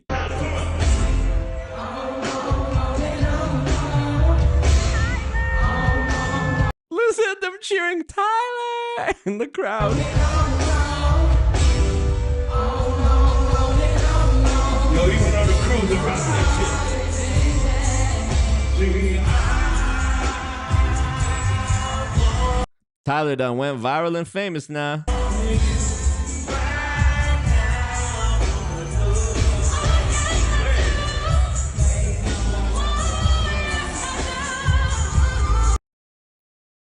God, no. I love every angle. I love seeing new angles of this. Nobody who can sex you like me. Nobody who can treat you like me, my baby. Nobody, baby. The DJ pulled him to the side beforehand. He was like, "You sure you want to do this, young man? Hey, young buck. Now listen now. Now you know who you performing for now. You know what song this is. You know where you at, right? Nobody who can give you what you need. Nobody who can do you all night long. Nobody, baby. I want the night for me and you. So come here, baby.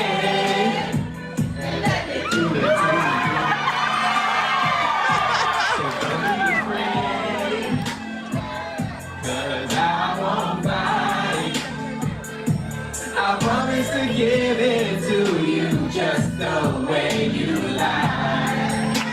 And who can love you like me?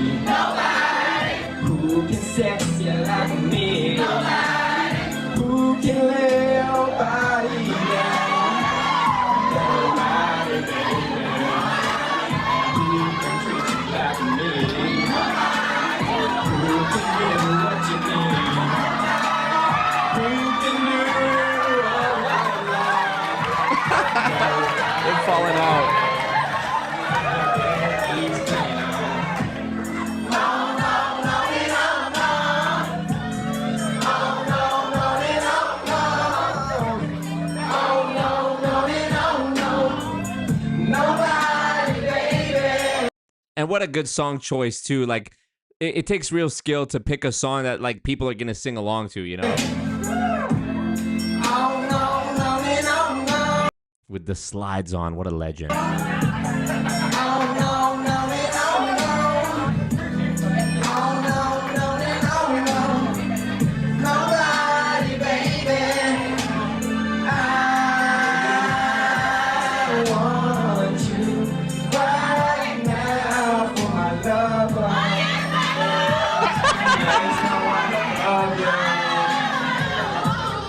Oh my God.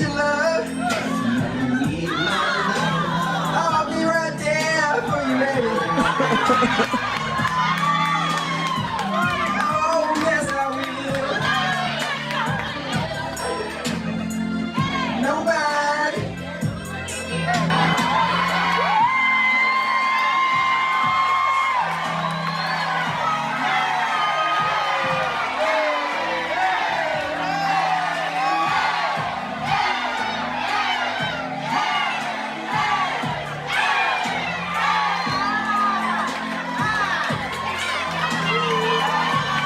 Wow.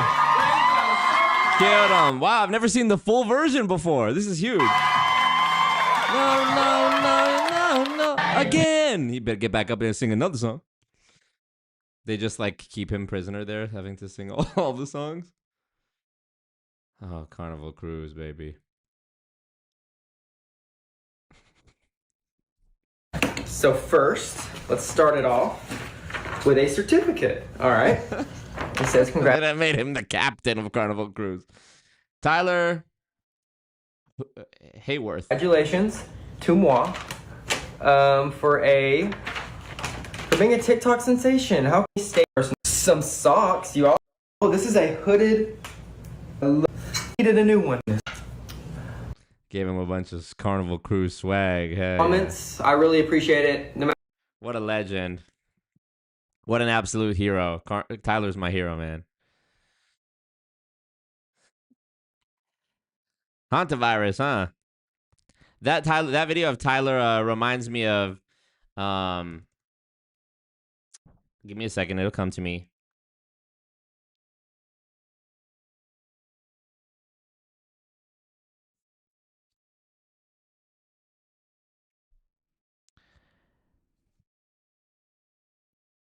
This one.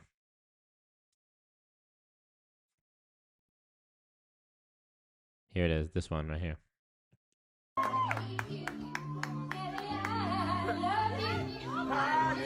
Me and who? Me and who?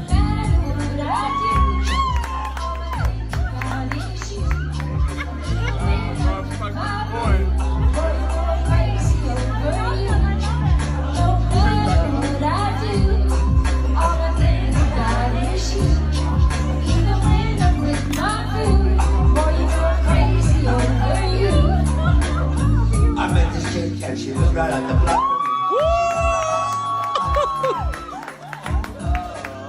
She got a man and a son. And that's okay, cause I look for my feelings. This is my position like a shortstop. If you didn't know, if you couldn't tell it was in Florida, the Miami Heat thing on the window behind them gave it away, but I didn't even need that to know this was Florida. My first time in Florida coming up at the end of the month, thanks to y'all on the last stream. I'm talking Drew's ethno-religious mating ceremony. I'm talking Scientology in Clearwater. Let's check that out. I'm talking Inside True Crime Podcast with Matt Cox featuring your boy, Bombarasta. You know, should be good. Anyways, yeah, I didn't want to leave the stream on some doom and gloom, you know. Have fun, man. Enjoy life. Sing a song. Be kind to people. Still do what you can, you know. Still do what you can to keep people away from the evil, from the haram, you know. But yeah, I'm gonna keep doing what I do. Don't get me wrong, but I'm also gonna be trying to help people figure out how they can add to their lives as well. Add, not just you know, not just removing the negatives, but adding the positives. And what do I know? well, the only thing I really have a lot of skill in is the thing that I've been doing for a living for the last 7 years, which is being a YouTuber, making money off of social media. And so, yeah, that's what I'm going to be trying to help people with. So, brah. Anyways, that's all I got for y'all tonight. I don't want this to be a super long one because the last one was super long, but I appreciate y'all. Thank you guys. Streamlabs link in the chat if you want to support. If you're watching this on the replay, Pondy replay, Mr. DJ, why don't you turn the Streamlabs up? Streamlabs link, PayPal in the chat. I mean, in the description. Actually, it's not. I just looked, but you know, Streamlabs is right there. So holla at your boy. Appreciate you guys. I'll see you again. I have new videos I'm working on. I have a bunch of stuff I'm working on. I'm trying not to lose my mind and whatever because of the lawsuits and whatever. Happy Mother's Day. If you have a mother, you know, and you have a good relationship with her, dap her up. And yeah, appreciate y'all. We did it. And who can love you like me? Nobody. Who can sex you like me? Nobody. Who can give you what you need? Nobody, baby.